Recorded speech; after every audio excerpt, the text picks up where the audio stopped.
Coming up, a standard traffic stop ended in the arrest of a man with over 18 grams of hard drugs. And residents of Valdosta voiced their concerns about the Sable Trail mainline pipeline. We'll have these stories and more. Your News Valdosta starts now.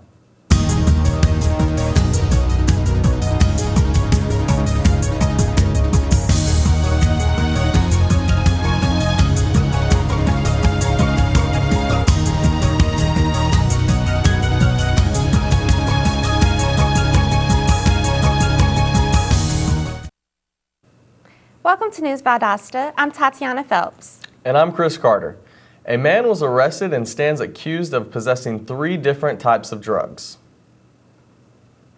At approximately 12:15 a.m. Friday morning, the Valdosta Police Department pulled a couple over in the 300 block of Old Statesville Road. During the stop, the officer determined the vehicle was not insured and had it towed. While waiting for the tow truck, the officer allegedly observed 39-year-old passenger Remesia Bergman place a clear plastic container into the driver's purse while she was not looking. Upon further inspection, the officer reportedly found approximately 5.46 grams of flakka, almost 6 grams of cocaine, and just over 7 grams of crack cocaine. Bergman was transported to the Lowndes County Jail. Residents in the Valdosta-Lowndes County area say they're concerned that the Sable Trail natural gas pipeline will run across their property. Last week, those residents gathered to express their concerns to the Federal Energy Regulatory Commission. Their concerns range from various environmental issues to the pipeline's safety when crossing areas with potential sinkholes. Residents also questioned whether the area would benefit from the natural gas transported in the pipeline. Construction of the pipeline is still under debate. Last Friday, the Georgia Department of Banking and Finance closed the Bank of Georgia in Peachtree City. The Bank of Georgia is the 7th FDIC-insured institution to fail in the nation this year and the 2nd in Georgia. As of June 30th, the Bank of Georgia had $294.2 million in total assets and $280.7 million in total deposits. Fidelity Bank will pay the FDIC a premium of just over 3% to assume all of the deposits and will buy more than $255 million of the failed bank's assets. The Ameris Bank's parent company has announced branch closures in an effort to cut costs. The bank will be closing branches within close proximity to other branches. These closures are in an effort to cut operating costs by approximately $5 million. In all, 10 branches will be closed. The president and CEO, Edwin W. Hortman Jr., stated that they expect little impact on bank customers due to the increased use of online banking and mobile banking services.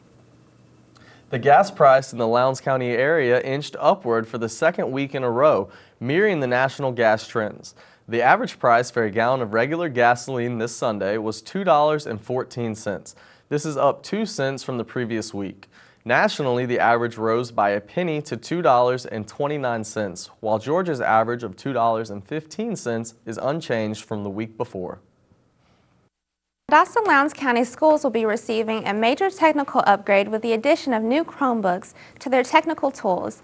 At its September 21st meeting, the Lowndes County Board of Education approved the use of special purpose local option sales tax funds to purchase 620 Chromebooks and 64 Acer Chrome all-in-one devices for Lowndes middle and high school students. The devices, in addition to all the necessary accessories, cost a total of $177,820. When we return, the community is giving back to South Georgia Hospice Care. So stay with us. Here, we are a community of 11,000 individual stories. A place where all doors are open. Your home away from home. Where you will make lifelong connections. And you will never feel invisible. Here, you will write it, research it, sing it, broadcast it, share it, serve it, teach it, nurture, and own it. VSU, over 100 majors, championship athletics, and just far enough away from home.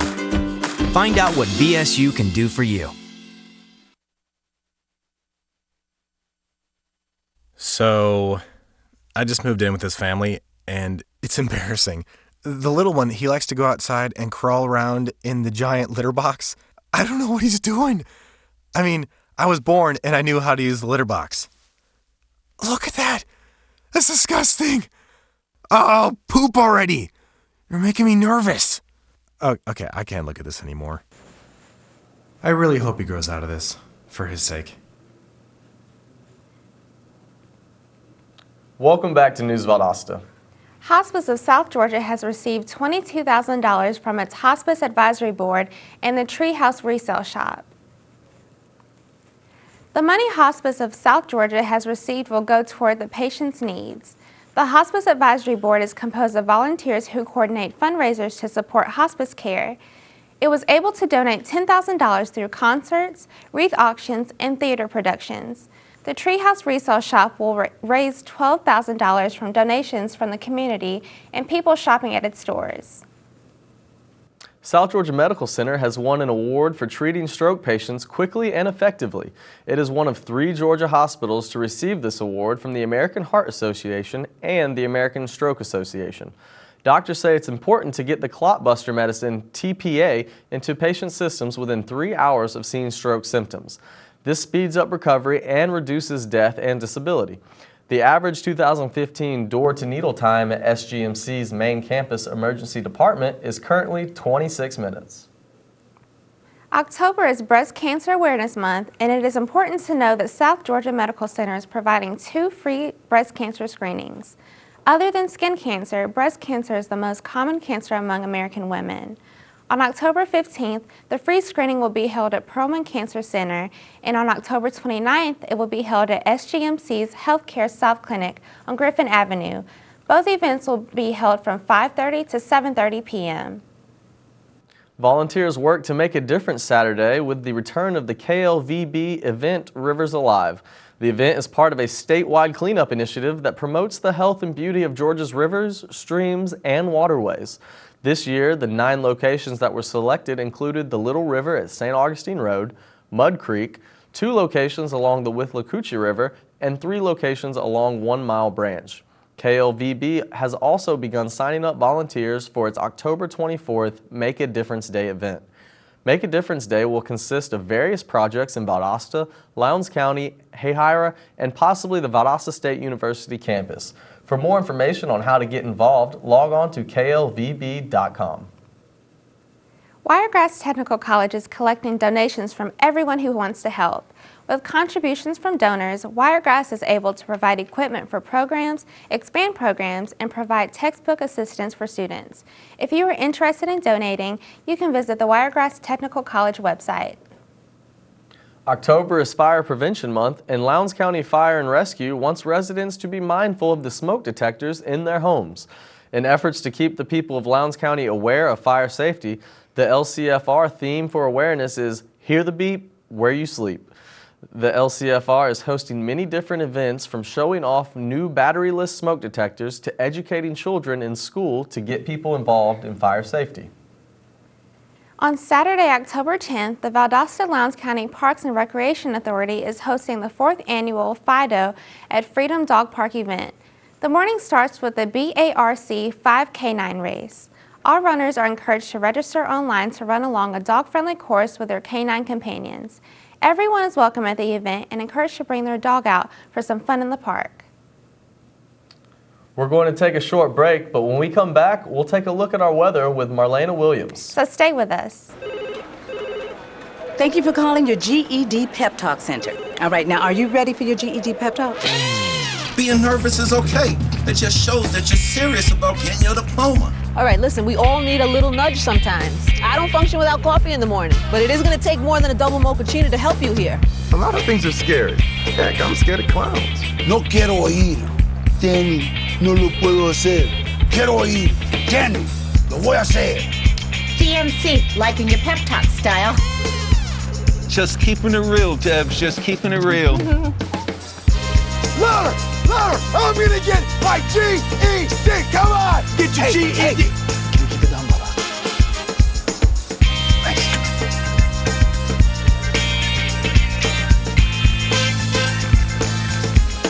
Whatever motivation you need, we've got a pep talk for you.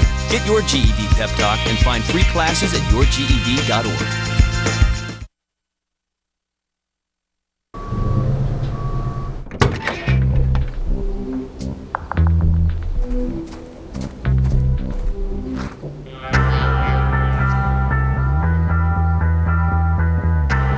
throw away money on wasted electricity, you're throwing away everything you could have bought with it. Saving energy saves you money. Learn more at EnergySavers.gov. Welcome back to News Valdosta. Now let's take a look at the weather with Marlena Williams. Marlena, what about today's forecast? Thanks, Tatiana. We had a little bit of rain this morning, and there's a small chance that we could get some more later on in the day. We're also looking at continued windy weather, along with a high of 71 degrees and cloudiness throughout the rest of the afternoon. If you go out tonight, make sure you bring a light jacket with you. The temperature is expected to drop down to a cool 62 degrees. That's quite a change from what we've been used to. Tomorrow's temperature will be a little bit warmer with a high of 79 degrees. It won't be too hot or cold, so it'll be a good day to get out for some fresh air. Today's ultraviolet index is right at a medium of 5 for today.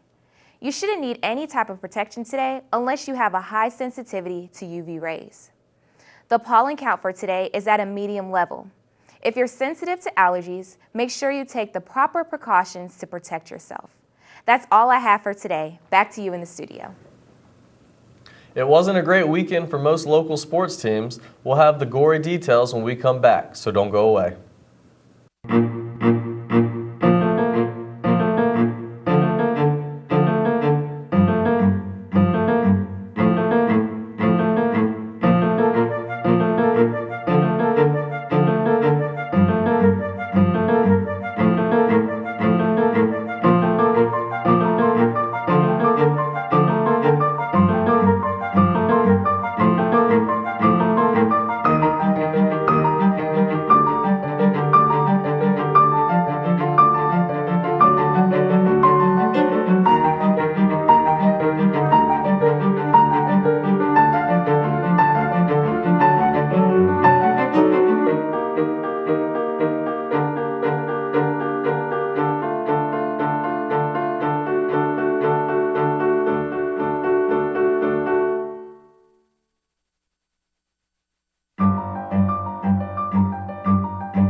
Bring this sweet.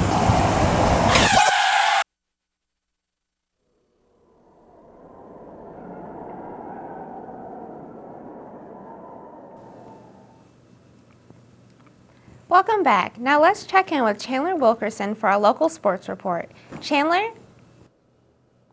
Thanks, guys, and it was a big weekend for football. We'll start with the Lowndes Vikings, who fell to 4-2 on the season after losing to the #1 ranked Colquitt Packers on Friday, 42-20. Weather seemed to be a factor for the Vikings as the rain led to a number of dropped passes and a blocked punt that was returned for a touchdown. Although the Vikings never led during the game, they came within one score until halfway through the third quarter. The Vikings looked to rebound as they faced Camden County Wildcats this week. Speaking of Camden County, they took on the Valdosta Wildcats on Friday as well in both of the teams' first Region 1 6A game. Unfortunately, it was a rough night for Valdosta as Camden snapped the Wildcats' 4-game winning streak by a score of 31-10. Valdosta's state ranking has dropped to 40th overall, but the Wildcats are looking to bounce back this week against a one-loss Tift County team in another region matchup on Friday night. With both of the Titletown teams taking a fall this past week, the Valwood Valiants would not continue that trend in their matchup against the Southland Academy Raiders. Valwood routed the Raiders by a whopping 38-6 score. The Valiants' victory moved them to a solid 2-0 region record as well as improving their overall record to 5 wins and just 1 loss as they go into their matchup against region foe Westwood. In university news, the undefeated Lady Blazers volleyball team has a highly anticipated matchup against the heavy offensive attack of the West Florida Argonauts this week. The matchup will take place in Pensacola, Florida on Tuesday night, but the story coming into this matchup is that both teams have an impressive 7-0 conference record on the year, meaning the winner will take sole possession of the conference's #1 seed that will be a major factor in the Gulf South Conference tournament in November. The first loss of the year was handed to the Valdosta State football team in a top 10 matchup against the North Alabama Lions on Saturday afternoon by a score of 34-12. The Lions offense proved to be nearly impossible to slow down as they gained over 500 yards of offense and converted 11 of their 15 third down opportunities. The Blazers offense, however, was held to under 300 yards as North Alabama handed the Blazers a conference opening loss. VSU hopes to rebound against another top squad this week as they face the number 2 ranked West Georgia Wolves. That's all I have for sports today. Back to you guys at the desk. Thanks, Chandler. After we come back from a break, learn about some exciting opportunities to help our animal friends. And get into the Halloween spirit in a wild way, so stay with us.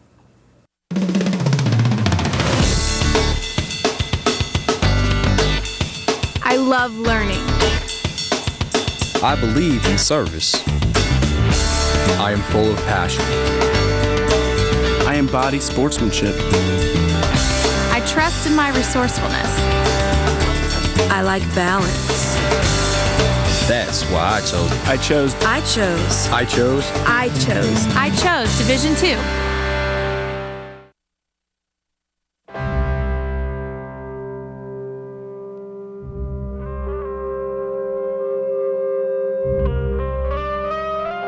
$7,000 high school students drop out every school day. That's a line of desks more than 4 miles long. We can keep students in school. Visit boostup.org and take the first step. And we're back with News Valdosta. If you love animals and are looking for a way to help, Ahimsa House is the place for you. Ahimsa House provides foster care for animals that have been abused or have no home.